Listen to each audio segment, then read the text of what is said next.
من يهده الله فلا مضل له ومن يضلل فلا هادي له وأشهد أن لا إله إلا الله وحده لا شريك له وأشهد أن سيدنا ونبينا ومولانا وسلم تسليما كثيرا كثيرا أما بعد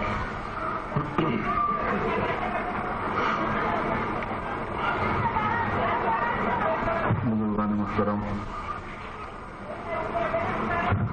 برادران اسلام اور خواتین اسلام،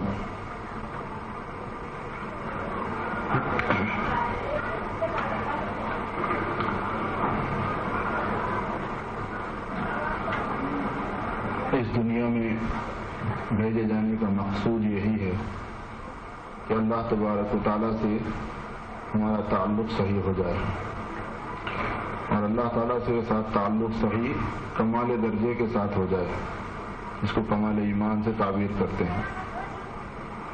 یہ ہمارے دنیا میں بھیجے جانے سے مقصود ہے۔ ہم اس دنیا میں اس لیے آئے ہیں، اس کے لیے ہم کو محنت کرنا ہے، اس کے لیے کوشش کرنا ہے، محنت کرنا ہے، اور کون کتنا کمایا ہے اور کس نے کتنا ایمان میں کمال پیدا کیا ہے یہ مرنے کے بعد ہی معلوم ہوگا۔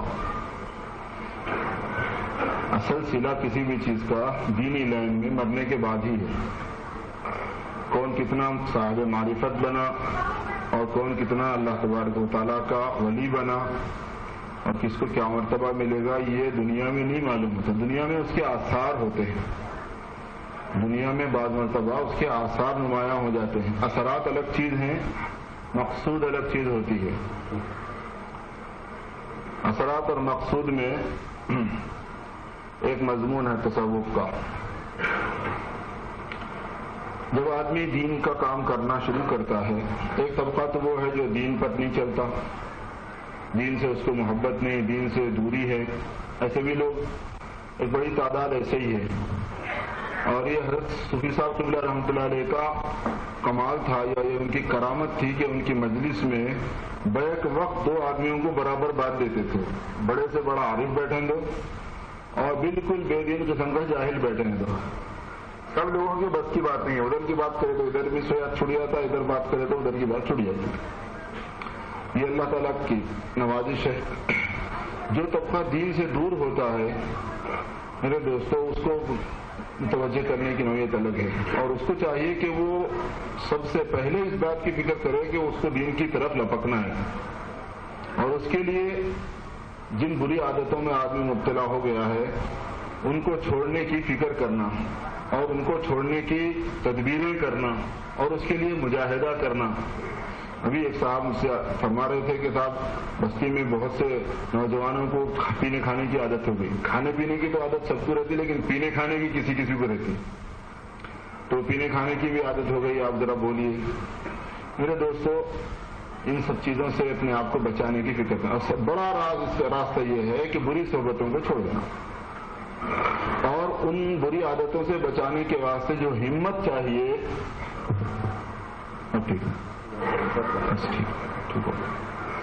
بری عادتوں سے بچنے کے واسطے جو ہمت چاہیے، اس ہمت کے واسطے صلحاء کی صحبت ہونا، اللہ والوں کے پاس جا کے بیٹھنے کی عادت ہونا۔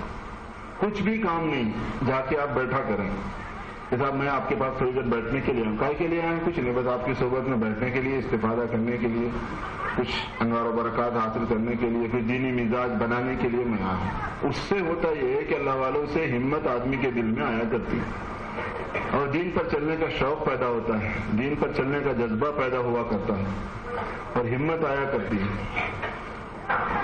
اور ان اللہ والوں کی صحبتوں میں سے ایک بڑی صحبت عوام الناس کے واسطے آسان اور میسر، آسان بھی ہے اور میسر بھی ہے کہ ملتی بھی ہے، آپ کو اویلیبل بھی ہے، وہ ہے جماعت کا کام۔ ایک مبتدی آدمی کے لیے، ایک ایسے سادے سیدھے آدمی کے لیے ابتدائی درجے میں جماعت کے کام سے بہتر اس وقت موجودہ اسباب میں عوام الناس کے لیے کچھ نہیں ہے۔ شروع کے لیے سلوک کے اعلیٰ درجات تو اس کے بعد ہیں۔ پہلے آدمی تھوڑا بہت اپنے آپ کو آراستہ کرے گا، کچھ شوق اس میں پیدا ہوا، کچھ ذوق پیدا ہوا، کوئی دین کی شکل بنے گی، کوئی صورت بنے گی، اب اس میں جان پھونکنے کی بات ہے۔ آپ پہلے عیسیٰ علیہ السلام کا معجزہ یہ تھا کہ پہلے مٹی کا پرندہ بناتے تھے، اس میں پھونک مارتے تھے۔ اب پرندہ ہی نہیں ہے مٹی کا، اس میں پھونک مارو بولے تو کہاں سے پھونک مارتے؟ بعض مرتبہ اسی لیے ایسا ہوتا ہے کہ بعض لوگ بزرگوں کی صحبت میں جاتے ہیں اور ملتا کچھ بھی نہیں ان کو، اس واسطے کہ ملنے کے واسطے جو استعداد ہے وہ اپنے اندر نہیں پیدا کرتے. اور بعض مرتبہ یہ ہے کہ کسی چیز کے ملنے کے شرائط ہیں، کچھ ٹائم لگتا ہے، کچھ محنت چاہیے اس کے لیے، محنت تو کرتے نہیں اور مقصد جلدی حاصل ہو جانا، جلدی ہم بزرگ ہو جائیں، جلدی ہم کو کوئی چیز مل جائے. ایک بزرگ کے پاس ایک مرید جا گیا، بڑی تعریف اس نے سنی کہ بڑے باکمال ہیں، یہ ہیں وہ ہیں، ان کے پاس رہنے لگا تھوڑے دن کے بعد میں اس کے دل میں خیال آیا کہ یہاں تو کچھ بھی نہیں ہے، اتنے دن سے میں پڑھا ہوا ہوں، نہ تو کبھی کرامت دیکھی، نہ تو کبھی کوئی خاص بات دیکھی، نہ خود مجھے کوئی زیادہ میرے اندر کوئی زیادہ تبدیلی آئی. تھانوی نے لکھا ہے کہ ان بزرگ کو کشف ہو گیا کہ میرے بارے میں اس کے دل میں ایسا ہو رہا ہے. تو انہوں نے ایک بالٹی میں پانی منگوایا، بکیٹ میں پانی منگوایا، دروازے کے سامنے رکھ دو، بڑے دروازے کے سامنے رکھ دیے، اپن جگ لے کے کھڑے ہو گئے دروازے پہ. جو ہندو سامنے سے جاتا اس کے منہ پہ پانی پھینک دیتے تھے، پھینکتے ہی انہیں کلمہ پڑھ دیتا تھا، مسلمان ہو جاتا تھا. بالٹی ختم ہونے تک ایسے ہی ایک جگ پانی ڈالتے تھے، جتنے جگ پانی اس میں تھا اتنے مسلمان بنا دیے. مرید بازو کھڑا ہوا تو بولا آج تو حضرت شیخ نے بڑی کرامت دکھا دی. تو جب بالٹی میں پانی ختم ہو گیا تو کہنے کہ تو بول رہا تھا نا میرے پاس کچھ بھی نہیں ہے، میرے پاس اتنا ہے لیکن تیرے کو تو خود رگڑواؤں گا، تیرے کو بھی نہیں دینے کا. کیونکہ ہر آدمی کو کوئی چیز ملے اس کے واسطے ایک ٹائم چاہیے، ایک مدت چاہیے، ایک استعداد چاہیے. اس لیے بزرگوں کے پاس میں آدمی استفادے کی نیت سے رہے اور صبر کے ساتھ میں رہے، اور جو کام لگائے وہ کام کرے.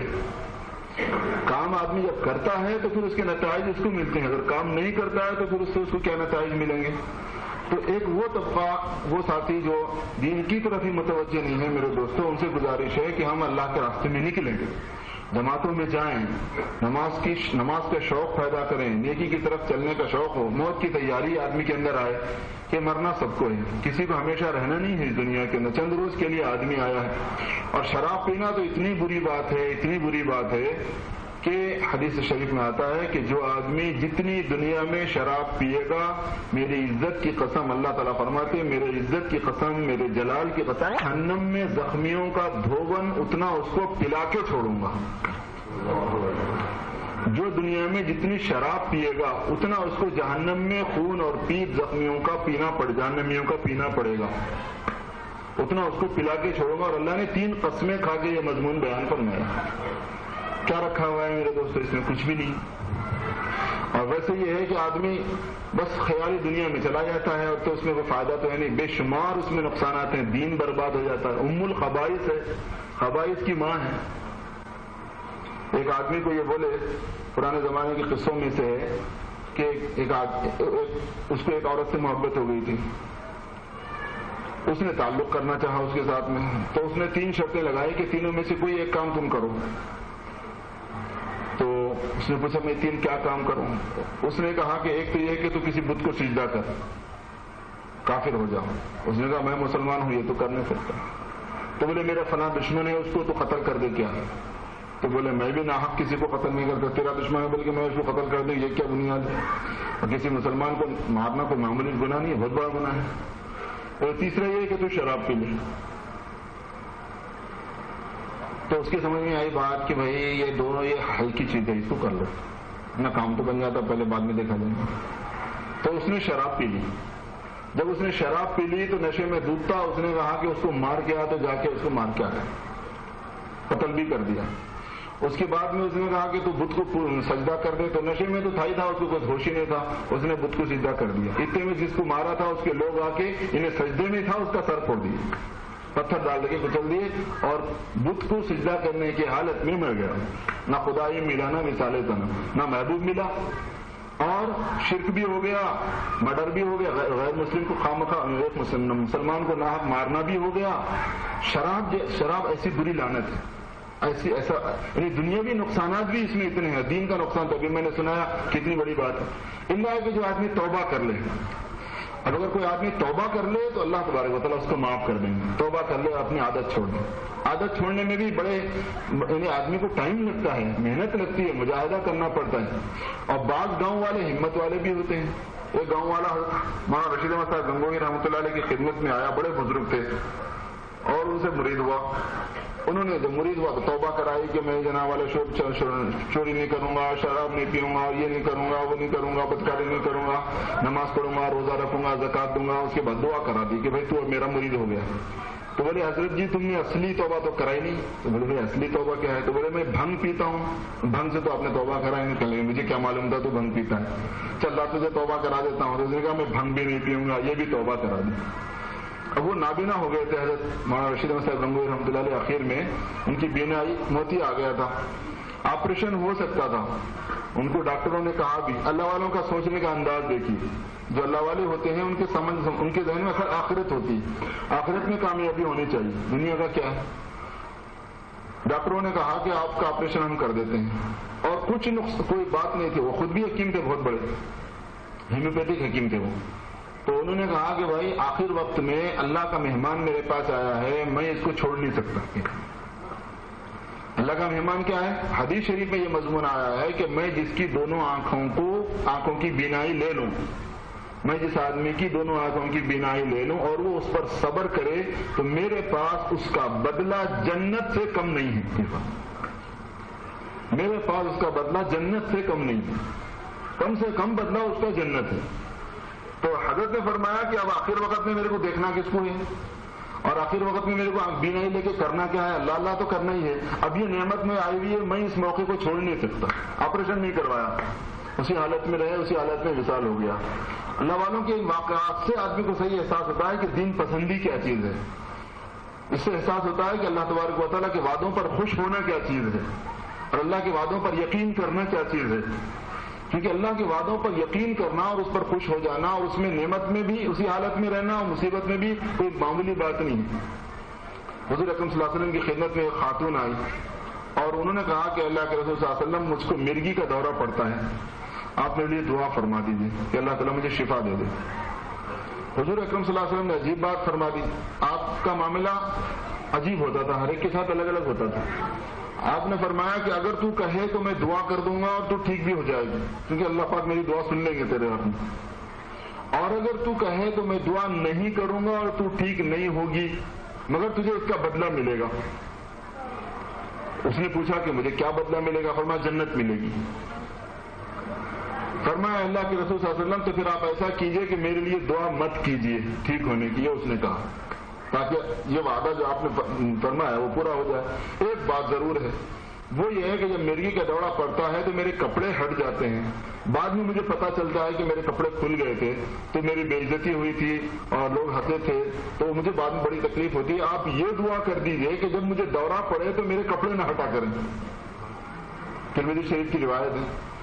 حضور اکرم صلی اللہ علیہ وسلم نے دعا فرمائی کہ یا اللہ جب اس کی مرغی کا دورہ پڑھا کریں تو اس کے کپڑے نہ ہٹا کریں. صحابہ فرماتے ہیں کہ اخیر وقت تک کبھی اس کے جسم سے کپڑے نہیں ہٹے مگر اس کو دورہ پڑتا تھا. انہوں نے فرمایا تھا کہ اگر تو کہے تو میں تیرے لیے دعا کر دوں گا، دورہ نہیں پڑے گا، مگر اگر تو اس پر صبر کر لے گی تو تجھے بدلہ ملے گا. اسی لیے سلسلے کی تعلیمات میں بھی ہے نا کہ شکر کی حالت میں آدمی کو کیا کرنا ہے، پنجہ استعانت، اور صبر کی حالت، تکلیفوں کی حالت میں آدمی کو کیا کرنا ہے، نعمتوں میں کیا کرنا ہے اور تکلیفوں میں کیا کرنا ہے.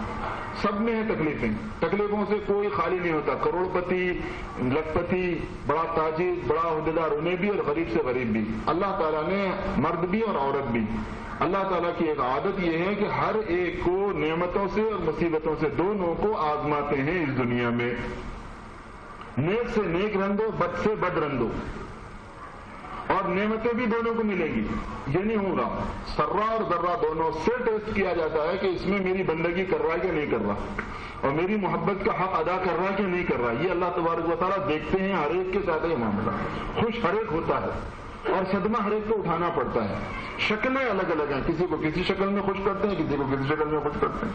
صدمہ الگ ہے کہ کسی کو کسی شکل میں صدمہ ہے، کسی کو کسی شکل میں صدمہ ہے، مگر یہ ہے کہ ہے. اور ربوبیت بھی ہے، حفاظت بھی ہے، پرورش کا انتظام بھی ہے. اس کا تعلق گنہگاری سے یا نیکی سے نہیں ہے. گنہگاری اور نیکی سے معاملہ الگ کر کے سپریٹ جو کیا جائے گا وہ آخرت میں کیا جائے گا. وَامْتَازُوا الْيَوْمَ أَيُّهَا الْمُجْرِمُونَ، آج الگ ہو جاؤ. اب تم مکس نہیں رہ سکتے، مل کے نہیں رہ سکتے، اب تو تم کو الگ ہونا ہے. بقیہ اس دنیا میں الگ الگ معاملہ ہے بالکل. حضرت مصری رحمۃ اللہ علیہ کے حالات میں یہ واقعہ لکھا ہے کہ ایک مرتبہ دجلہ کے کنارے، وہی ہیں یا کوئی اور بزرگ ان سے ملتے جلتے ہی ہے نام ان کا، دجلہ کے کنارے وہ ٹہل رہے تھے.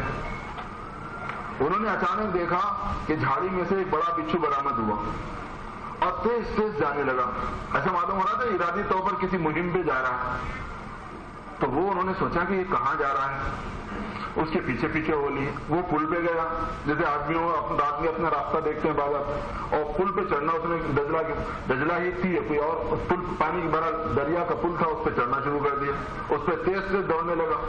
ان کو تجسس ہوا تو یہ اس کے پیچھے پیچھے ہو لی. وہ پل سے اترا, پھر بھاگنے لگا. یہ اس کے پیچھے دور سے اس کو واچ کر رہے تھے کہ یہ دیکھیں کہاں جا رہا ہے, کیا کر رہا ہے. اور سب بڑا. اب تھوڑی دور کے بعد دیکھا کہ ایک درخت ہے, اس کے نیچے ایک آدمی سو رہا ہے. وہاں جا رہا ہے وہ بچھو.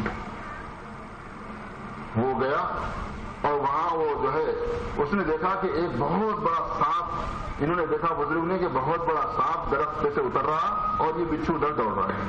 جیسے ہی وہ درخت سے اترا, اس بچھو نے سانپ کو ڈس دیا. اس کا زہر اتنا تیز تھا کہ سانپ مر گیا.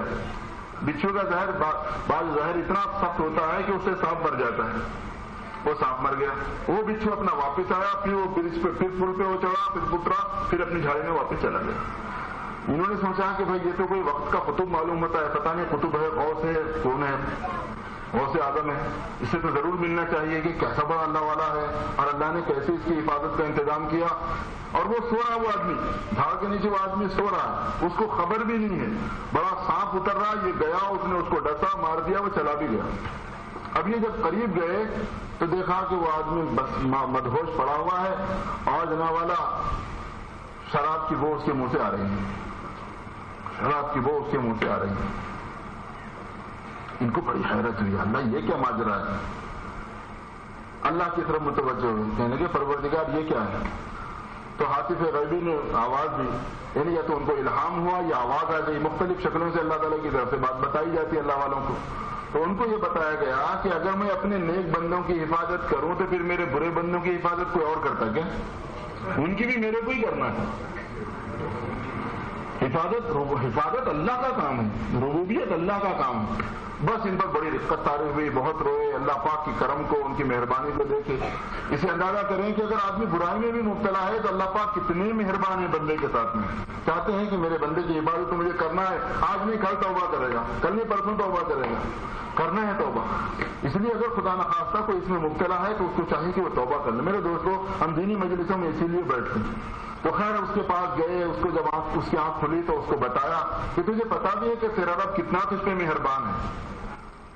پھر تفصیل سنائی کہ میں نے دیکھا ایسا بچھو نکلا, یہ دیکھ سانپ پڑا ہوا ہے, کتنا بڑا سانپ ہے, اگر یہ ڈس دیتا تو تیرا کیا حال ہوتا.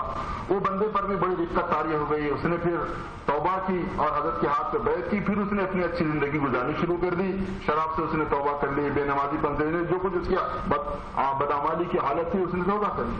تو ایک شکل یہ ہوتی ہے کہ آدمی ابتدائی حالت میں اپنے آپ کو درست کرنے کے واسطے ماحول کو اختیار کرے, نیک ماحول اختیار کرے, صالحین کی صحبت اختیار کرے, اللہ کے راستے میں نکلے, دین سیکھے, دین پر چلنے کا شوق پیدا کرے, موت کی تیاری کرے.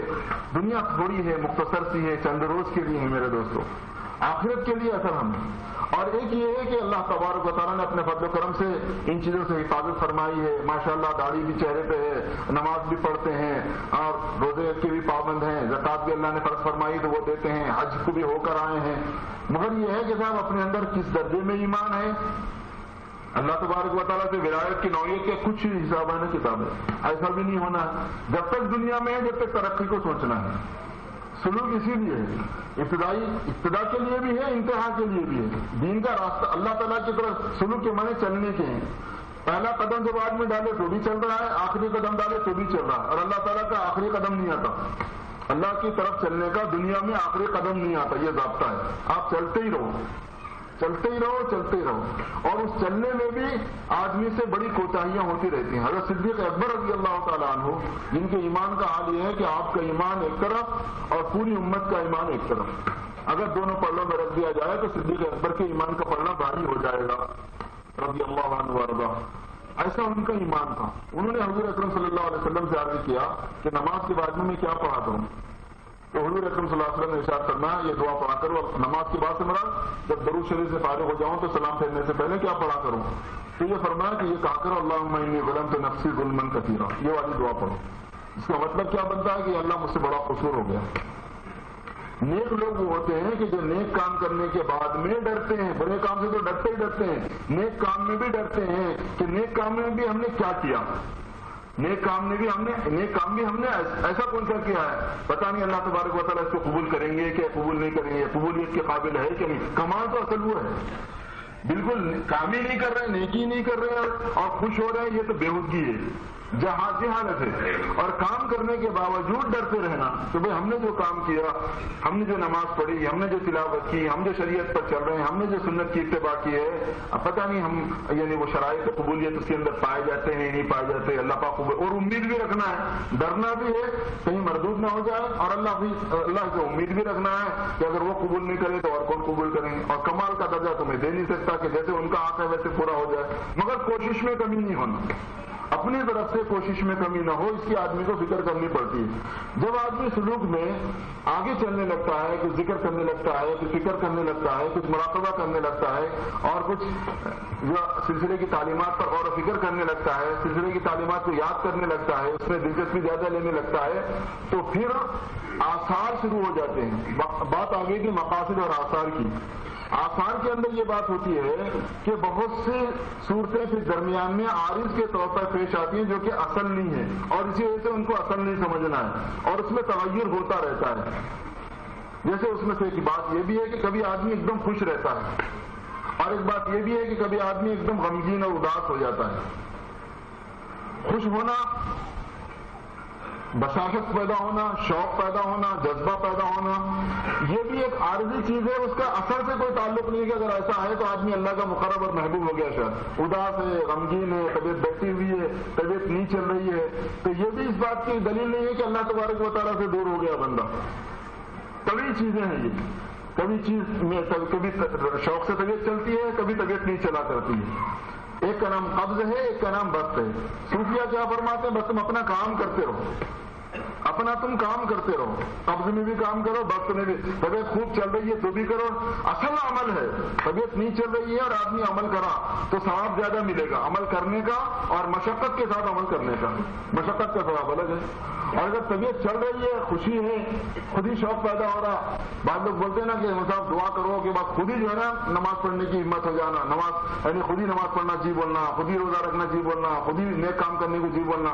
خود ہی جی شروع میں نہیں بولا کرتا, یاد رکھ لو, جی نام ہی اس کا ہے جو دین پر نہیں چلنے کو بولتا ہے.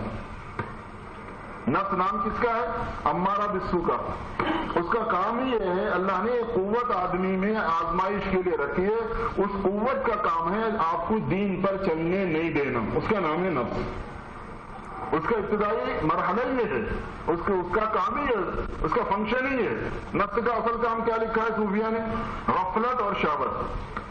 غافل رہو, مستی کرو, اپنی من مانی کرنا, یہ نفس کا اصلی کام ہے. وہ نے خود کیسا بولے نا کہ تو نماز پڑھ, جس کو رکھے اس واسطے کہ تو یہ بول نماز نہ کو پڑھ, انہیں شروع میں کیسا بولیں گا تو پڑھ بول کے. وہ تو جب اس کی تربیت ہو جائیں گی اور آپ مخالفت کرتے کرتے اس کو چیت کرتے کرتے اس نوبت تک پہنچ جائیں گے کہ اب انہیں بولے گا کہ یہ مانتا تو ہے نہیں. چپ, جب آدمی مانتا نہیں تو سامنے والا بھی کیا ہو جاتا, خاموش ہو جاتا. تو نفس جو ہے نا خاموش ہو جاتا ہے مخالفت کرنے سے, اسی کا نام مطمئنہ ہے.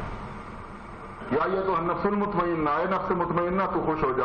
ایک صاحب کہنے لگے کہ صاحب کتنے بڑے اللہ والوں کو دیکھیے کوئی بھی مطمئن نہیں رہتا, کوئی بھی بے خوف نہیں رہتا, سب ڈرتے ہی رہتے ہیں. صحابہ کو دیکھیے وہ ڈرتے رہتے ہیں, انبیاء کو دیکھیے وہ ڈرتے رہتے ہیں, امام الانبیاء وہ ڈرتے ہیں, صحابہ وہ ڈرتے ہیں, اللہ والے وہ ڈرتے ہیں. پھر یہ قرآن شریف میں کیا ہے, نفس مطمئنہ تو چل اپنے پروردگار کی طرف خوشی کی حالت میں. کتابوں میں یہ لکھا ہے بزرگوں نے کہ المطمئنہ عن مخالفت اللہ, خاموش ہو گیا اللہ تعالیٰ کی مخالفت کی آواز اٹھانے سے, اب خاموش ہو گیا کہ بھئی نے میری مانتا نہیں, اس کے ساتھ میں جھک جھک کرنے سے کچھ حاصل نہیں. اس سے انہیں مطمئن ہو گیا. اس کے لیے بشارت ہے. اللہ تعالیٰ بھی یہ چاہتے ہیں کہ اتنا مخالفت کرو, اتنا مخالفت کرو کہ انہیں سمجھ جائے کہ یہ میرے بس کی چیز نہیں ہے, تو دوسرے کی ہے.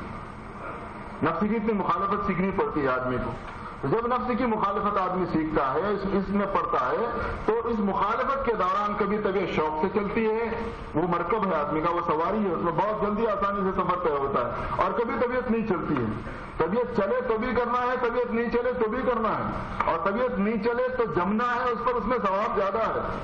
نماز پڑھنے کا شوق ہے تو پڑھنا ہے، نماز پڑھنے کو سستی ہو رہی تو بھی پڑھنا ہے۔ سستی ہونے کی صورت میں جو آدمی نماز پڑھتا ہے تو 2 ثواب ہے، نماز پڑھنے کا، سستی کے باوجود پڑھنے کا۔ ہاں، قرآن شریف اچھا پڑھنے آتا ہے تو پڑھنے کا ثواب ہے، قرآن شریف پڑھتے پڑھتے اٹکتا ہے آدمی تو 2 ثواب ہے، پڑھنے کا ثواب جتنا قرآن پڑھا، اٹکنے کا ثواب، کیونکہ اس نے مشقت اٹھائی اس کے واسطے تو اس کو بھائی اس کا حالت دے دو، کیونکہ اس نے بیچارے نے محنت زیادہ اٹھائی۔ اللہ تبارک و تعالیٰ اتنے کریم اور اتنے مہربان ہیں۔ تو تکلیف قبض اور بس چلے ہوئے ہیں، بہت سے سلوک کے اندر ساتھی مرید ان کو یہ شکایت رہتی ہے، انہوں بولتے پہلے والی بات نہیں ہے، پہلے والا مزہ نہیں آ رہا، پہلے والا مزہ ہر وقت تھوڑی آیا کرتا ہے یار، مزہ ہر وقت نہیں آیا کرتا۔ بزرگوں نے لکھا ہے کہ محبت باقی رہتی ہے لیکن مزہ ویسا باقی نہیں رہتا۔ اب نئی دلہن میں پرانی دلہن میں ایک ہی بات ہے کیا؟ زمین آسمان کا فرق ہو جاتا، مگر محبت ویسی رہتی ہے بلکہ پرانی سے زیادہ رہتی ہے، یہ لکھا ہے۔ نئی شادی میں آدمی میں جوش ہوتا ہے، اس کا نام شوق ہے۔ جب ٹائم گزر جاتا ہے تو وہ جوش تو نہیں باقی رہتا لیکن انس ہوتا آتا ہے۔ اسی وجہ سے نئے کے ساتھ کوئی حادثہ پیش آ جائے تو اتنا پریشان نہیں ہوتا آدمی، پرانی بیوی کے ساتھ میں حادثہ پیش آ جائے تو ہارٹ اٹیک ہو کے مر جاتا پڑو۔ حالانکہ بڈھے کو کچھ، اب ظاہر ہے کہ بڑھاپے میں کیا ہو سکتا تھا، کچھ بھی نہیں، مگر محبت ہے وہ۔ تو دین کے معاملے میں بھی یہی کیفیت بزرگوں نے لکھی ہے کہ کبھی آدمی میں عمل کا شوق رہتا، کبھی آدمی میں عمل کا شوق نہیں رہتا۔ عمل کا جب شوق ہو تو بھی کرنا، اس کا نام شوق ہے، اس کو وقت کہتے ہیں۔ عمل کا جب شوق نہیں ہے تو بھی کرنا، اس کا نام قبض ہے، اور اس میں ترقی بہت زیادہ ہے، کرتے رہنا اس کے اندر۔ یہ سب چیزیں کیا اس کے آثار میں سے، جب آدمی سلوک میں چلنے رکھتا ہے تو کبھی یہ کیفیت پیدا ہوتی ہے، کبھی شوق ہے، کبھی انس ہے، کبھی جذبہ ہے، اور کبھی ہدوء ہے، کبھی ساوت ہے، کبھی سکرت ہے، چلے ہوئے ہیں یہ حالات۔ اور اس میں ایک بات یہ بھی ہے کہ جب آدمی دین پر چلتا ہے تو اس کو اللہ تبارک و تعالی ذہن کھولنا شروع کر دیتے ہیں، اس کے دل کی کھڑکی کھل جاتی ہے، اس کا نام ہے کشف۔ اس میں 2 قسم کا ہوتا ہے، یہ کشف کونی اور کشف الہی۔ کشف کونی میں ہوتا یہ ہے کہ دنیا کے حالات آدمی کو دکھ جاتے ہیں دور کے اچانک، اور وہ ایک ایسی چیز ہوتی ہے کہ آدمی کے بس کی چیز نہیں، اور وہ ایک ایسی چیز ہوتی ہے کہ وہ کوئی کمال کی بات نہیں ہے، کسی آدمی کا دماغ ایک طرف ہو گیا تو اس کو بھی ہوتی ہے، کشف ایسی چیز ہے۔ اور ایک ہوتا ہے کشف الہی۔ کشف الہی کا مطلب یہ ہوتا ہے کہ اللہ تبارک و تعالیٰ کے درمیان اور بندوں کے درمیان میں جو ربط، اللہ اور بندے کے درمیان میں جو ربط ہے اس کے اسرار کھلتے ہیں۔ وہ کیفیت جب تک نہ ہو اس وقت تک اسرار ربط بین الخلق والخالق کے وہ سر کیسے جاتے رہتے، جیسے ہمارے سامنے ہمارے بڑے کبھی اس وحدت الوجود کے مسئلے کو، کبھی سر تخلیق کے مسئلے کو، کبھی سر تخلیق کے مسئلے کو سناتے ہیں، بڑا ہوتا آپ سے کسی کو آتا ہوں گا، جو تھوڑا بہت کوشش کر رہا اس کو سمجھ میں آتا ہوگا، سمجھ میں نہیں آتا۔ وہ ایسے ذرائع میں سے ہے، یہ وحدت الوجود کی بحث جو ہے نا مقاصد میں سے نہیں ہے، یاد رکھو ذرائع میں سے ہے، اور ذرائع میں بھی ذرائع فاعلہ پورا خطر میں سے ہے۔ ذرائع فاعلہ 2 قسم کے ہیں، ذرائع فاعلہ بے خطر اور ذرائع فاعلہ با خطر، خطرے والے، جس کے اندر اس بات کے ڈگمگا جانے کا اندیشہ ہے کہ آپ کو سمجھ میں اگر نہیں آیا پتہ نہیں کیا سمجھتا، کیونکہ بعض الفاظ ایسے ہیں کہ حقیقت کو پکڑنے کے واسطے الفاظ بہت سے حقائق غیبی ہیں، وہ غیبی الفاظ کائے کے لیے بنے ہوئے، میں اور آپ جو چیز سمجھتے وہ سمجھانے کے واسطے الفاظ بنے ہوئے ہیں۔ بہت سی چیزیں آدمی کے انسمجھ میں ہیں، سمجھ میں نہیں ہیں، ان کو سمجھانے کے واسطے وہ الفاظ نہیں ہیں۔ جب آدمی ان کو سمجھانے کے واسطے یہ موجودہ الفاظ استعمال کرتا ہے تو سمجھ میں پھر موجودہ الفاظ کا مصداق آتا ہے ذہن میں، اور حقیقت وہ نہیں ہوتی، یہ آ کے بڑی گڑبڑ ہوتی ہے۔ اس لیے صوفیہ کی زبان میں تصوف کی اصطلاحات میں کافی نزاکت پائی جاتی ہے، کیونکہ تصوف کی جو اصطلاحات ہیں وہ ان حقائق کو بیان کرنے کے لیے ہیں جو کشف کے ذریعے سے بزرگوں پر کھولے، اور کشف میں موجود حقائق کو کھولنے کے واسطے الفاظ صحیح نہیں ہے، ٹھیک اس معنی کو ادا کرنے کے واسطے نہیں ہے الفاظ موجود۔ تو وہ لوگ کیا کرتے ہیں، استعارات کا اور مجاز کا سہارا لے کے ان ظاہری الفاظ کو استعمال کرتے ہیں، اس کا مطلب کدھر کا کدھر ہو جاتا ہے۔ جب تک وہ استعمال کے ہر زبان کے جو خصوصی اصطلاحات ہوتے ہیں وہ اس سے بھی واقف ہونا پڑتا، نہیں واقف ہونے سے گڑبڑ ہو جاتی۔ تو جب زبان کی اصطلاحات میں یہ بات ہے تو فن جو ہے یعنی بزرگوں کی جو اپنی زبان ہوتی ہے ان کو بات سمجھانے کی، اس کی تو اصطلاحات ہونے فنی بات ہے، وہ اس کی بات تھوڑی ہے کہ جا بجاؤ وہاں کے رستے گیری کریں گے۔ اب یہ بولے گا بھائی میں آپ کا شاگرد ہوں، اب میں امریکہ کو جا رہا ہوں، اگر میں آپ کا شاگرد ہوں، آپ میرے اوپر عنایت فرمائیے، نظر رکھیے، بولے تو ہاں میں پیٹ میں درد کر لیا کہ میں وہاں آتا ہوں. مطلب اس کا یہ ہے کہ تو میری سرپرستی میں ہے، تو میری کرے گا اس کو اصلاح کر دے، اور جہاں رہتے بھی کرے وہ اس کی اصلاح ہو سکتی ہے، ایسی کوئی بات نہیں ہے. اس کو لوگ لے جا کے ادھر چلے گئے، اولاد نہیں ہوئی تو انہیں اولاد دیتے، دوا نہیں ہوئی تو اس کو دوا دے دیتے، آپریشن ہونا ہے تو انہیں اس کا آپریشن کر دیتے، شادی نہیں ہوئی تو اس کی شادی. ان چیزوں کا تعلق کہاں ہے؟ انہوں کب بولے حج کرانے پھر یہ سب کب بولے میں تیری شادی کرنے کو بیٹھا ہوں، میں تمہارے کو نوکری دلانے کو بیٹھا ہوں؟ یہ سب الفاظ زبان نہیں سمجھنے کی وجہ سے ہوئی سے غلط فہمی ہے. تصوف کی زبان سمجھے نہیں لوگ اور اس کو ادھر لے کے چلے گئے، شرکیات میں مبتلا ہو گئے. تو جیسے اس کی زبان ہوتی ہے ایسے اس کی بھی ہوتی ہے. تو وحدت الوجود میں بھی وہی بات ہے. اسی لیے کیا لکھا ہے کہ وہ ایک وجدانی مسئلہ ہے وہ، اور وہ ذرائع فاعلہ پرخطر میں سے ہے کہ آدمی اگر اس میں استعداد پیدا ہوئی بزرگوں کی صحبت میں رہ کے سمجھنے کے قابل وہ ہو گیا ہے، سمجھتا ہے تو وہ سمجھے گا، نہیں سمجھا تو سننا اور سن کے اللہ سے دعا کرنا کہ یا اللہ اس کی سمجھ میرے میں پیدا فرما دیجیے اور اس کی سمجھ مجھے عطا فرما دیجیے، اس کا ذوق میرا بنا دیجیے. جتنا سمجھ میں آ گیا سمجھ لینا، جتنا نہیں سمجھ میں آیا آمنت باللہ. جو امور دینیات کے ایسے ہیں کہ جو سمجھ میں نہ آئے تو اس میں اپنے عقل سے اس کے مطلب میں نہیں جانا، بلکہ آمنت باللہ، میں ایمان لایا. غرض یہ ہے کہ اللہ تبارک و تعالیٰ کے درمیان اور بندوں کے درمیان میں جو روابط ہیں ان روابط کے کھلنے کا نام کشف الہی ہے، اور اسی میں سے اللہ کے احکام کی وجوہات سمجھ میں آنا بھی ہیں. جتنے اللہ نے احکام دیے ہیں بغیر وجہ کے نہیں، ہر عمل میں اللہ نے بڑی حکمت رکھی ہے، بڑی وجہ اس میں، بڑی خصوصیات اس میں، بڑی حکمت اس میں، بڑی مصلحتیں اس میں. فعل الحکیم لا یخلو عن الحکمہ، اللہ حکیم ہے اور جو حکمت والا ہوتا ہے اس کا کوئی کام حکمت سے خالی نہیں ہوتا. اور کوئی بیکار کام کرنا یہ تو عیب ہے، اور اللہ تبارک و تعالیٰ عیب سے سبحان ہے. اس لیے اللہ تبارک و تعالیٰ کوئی کام لگائے اپنے بندے کو اور اس کے اندر کوئی حکمت نہ ہو، یہ نہیں ہو سکتا. تو جو حکمتیں ہیں اللہ تبارک و تعالیٰ کے احکام کی، وہ حکمتیں کھلنا شروع ہو جاتے ذہن میں، ذہن وہ لینا شروع کر دیتا کہ نماز یہ کیوں پڑھنا ہے، ایسا کیوں پڑھنا ہے، یہ فلاں نماز یہ کیوں ہے، روزہ ایسا کیوں ہے، زکوٰۃ کیوں ہے، حج کیا ہے، حج کیوں ہے، سارے احکام میں